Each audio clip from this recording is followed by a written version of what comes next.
이 나라를 다시 살리며 치료하는 그 답은 어디에 있느냐? 교회에 있습니다. 교회가 희망입니다. 성경은 하나님이 어떻게 세상을 치료하셨는가에 대한 기록이고, 동시에 그 세상을 치료할 때 하나님은 어떤 사람들을 사용하셨는가에 대한 기록이 바로 하나님의 말씀입니다. 그렇다면 하나님의 치료에 사용된 이 사람들이 누구냐? 하나님이 세상을 치료하실 때, 하나님이 이 땅을 고칠 때, 하나님이 사람을 사용하셨다면 하나님이 사용하시는 그 사람은 누군가? 오늘 본문에는 내 이름으로 일컫는 내 백성이라고 말합니다. 다시 말하면 하나님의 이름으로 부름을 받은 사람들을 하나님은 세상을 고치는 도구로 사용하신다고 성경이 말하고 있습니다. 하나님의 이름으로 부름을 받은 사람들이 누구냐? 교회지요. 교회라고 하는 공동체는 하나님의 백성들이 모인 그 집단을 우리가 교회라고 말하지 않습니까? 그렇다고 하면 하나님은 이 땅을 고칠 때에 하나님은 교회를 통하여서, 교회를 사용하셔서, 그리스도인들을 사용하여 이 땅을 바르게 고쳐 세우고 이 땅을 하나님이 원하는 바로 끌고 나가시고 병든 땅을 고치신다고 하는 말씀입니다. 아멘. 오늘 본문의 말씀을 다시 한번 보십시오. 하나님께서 이 땅을 고치실 때에 그 조건이 무엇인가? 내 이름으로 일컫는 내 백성이 그들의 악한 길에서 떠나 스스로 낮추고 기도하여 내 얼굴을 찾으면 내가 하늘에서 듣고 그들의 죄를 사하고 그들의 땅을 고칠지라. 여기 한 가지 조건을 말하고 있습니다. 하나님의 백성들이 하나님을 찾을 때에 그들이 악한 길에서 떠나 스스로 낮추고 기도하여 내 얼굴을 찾으면 하나님이 들으시고 이 땅을 고치겠다고 말씀을 하셨어요. 그렇다면 교회는 이 땅의 희망이 분명하고 허물어진 이 나라의 마지막 남은 그루터기가 틀림이 없습니다. 그런데 여기 교회에 무거운 책임이 하나 있습니다. 교회가 교회다워야 하나님은 교회를 사용하신다는 말씀이죠. 교회가 거룩과 겸손을 되찾아야 하나님이 하나님의 백성들을 들어 이 땅을 고치시겠다고 약속하고 있는 것입니다.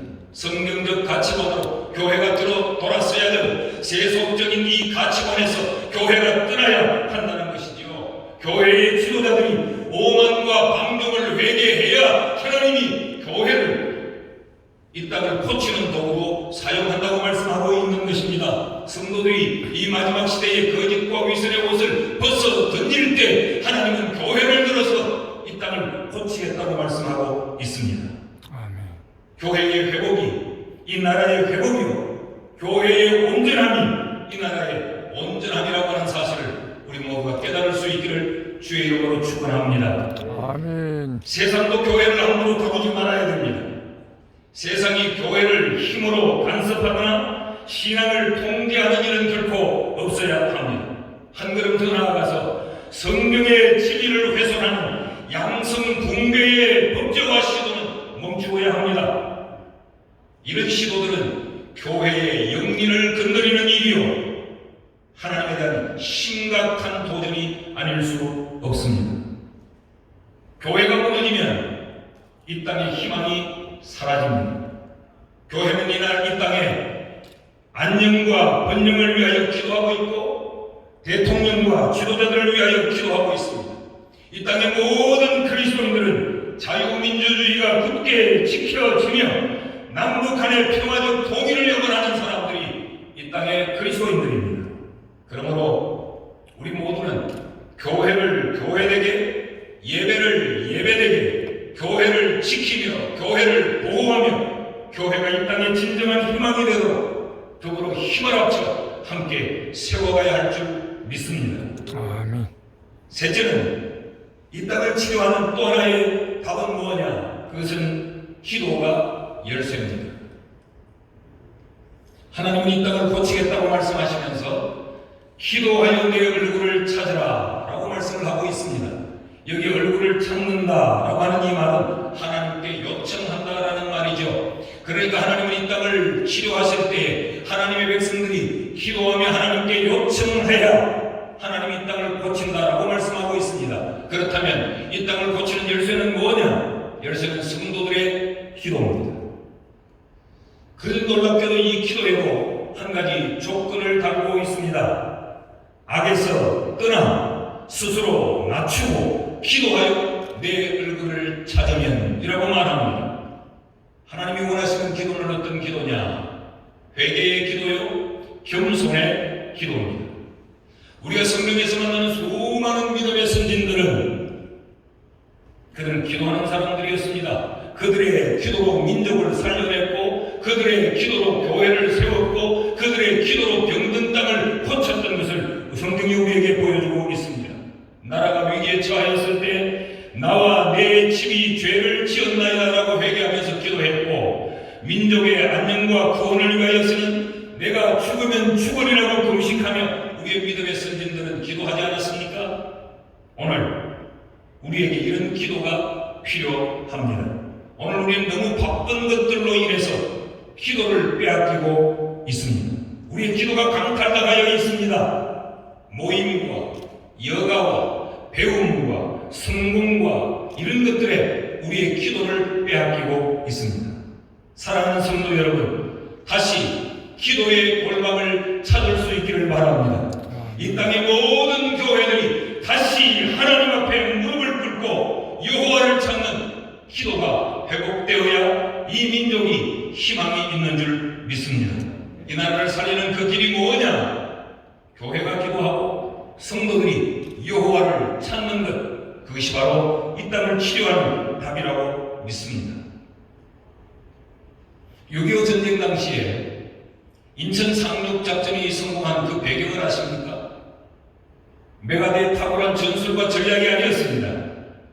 상륙작전에 성공한 더글라스 메가드 장군은 인간의 승리가 아니요 하나님의 승리였고 기도의 승리였다고 그는 고백했습니다.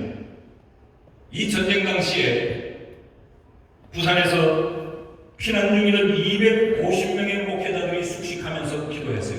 나라를 위하여 구국 기도를 했던 겁니다. 기록에 따르면 한상동 목사님이 말씀을 전거했고, 이승만 대통령이 참여했고, 경남지사는 매일 출석하며 기도했다고 기록되어 있습니다. 그 기도가 진행되고 있던 9월 15일 그 누구도 자신할 수 없었던 절대무모한 작전 5,000분의 1의 성공률이라고 했던 그 인천 상륙작전의 성공 소식을 듣게 됩니다. 여러분, 이것은 결코 우연이 아닙니다. 기도의 힘입니다. 오늘 병든 대한민국을 다시 살리고 이 민족을 하나님이 기뻐하는 민족으로 다시 치유하는 그 길은 우리의 기도뿐이라고 믿습니다. 1989년 11월 9일 동독의 통일도 역시 기도의 힘이었습니다. 그 누구도 이 독일의 통일을 기대하고 있었던 사람이 아무도 없었던 그때에 이 동독 국경에 성니콜라스 교회에서 통일을 위하여 기도하는 기도의 무릎들이 있었습니다. 10여 명이 모여 기도했던 무릎이 100명이 넘어가고 1000명이 넘어가고 10,000명이 넘어가고 12만 명이 모여서 기도를 하게 됩니다.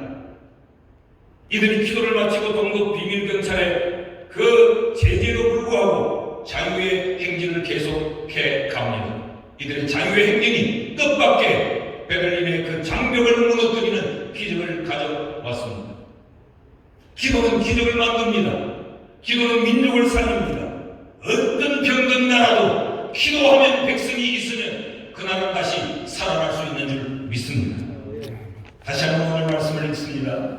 역대하 7장 14절 말씀, 내 이름으로 일컫는 내 백성이 기도하여 내 얼굴을 찾으면 내가 하늘에서 듣고 그들의 땅을 고칠지라. 1861년 아브라함 링컨 대통령이 취임식 때 이 말씀을 읽었습니다. 오바마 대통령이 취임식 때 이 말씀을 읽었습니다. 나는 오늘 국가조찬교회를 통하여서 우리 대한민국의 문재인 대통령께 이 말씀을 선물하고 싶습니다. 이 말씀을 붙들고 기도하는 대통령이 되셨으면 좋겠습니다. 그 기도의 응답으로 하늘로부터 내가 하늘에서 기도를 듣고 이 땅을 고친다는 이 하나님의 응답의 음성이 이 땅에 있었으면 좋겠습니다. 오늘 이 말씀이 우리 대통령님과 모든 이 국무위원들 그리고 이 땅에 깨어있는 성도들의 가슴 속에 다시 한번 기억되어서 하나님을 찾고 교회를 희망으로 붙들고 기도의 열쇠를 붙잡아 이 민족을 다시 치료하는 은혜, 그런 역사가 있기를 주의 이름으로 축원합니다. 기도하겠습니다. 살아가시는 하나님 아버지, 오늘 우리로 하여금 나라와 민족을 위하여 기도하게 하시는 것 감사합니다. 주신 말씀 우리 가슴에 새겨 하나님을 찾고 교회를 희망 삼아 기도함으로 이 민족을 치료하는 역사를 우리에게 허락하여 주시옵소서. 예수님의 이름으로 기도하옵나이다. 아멘.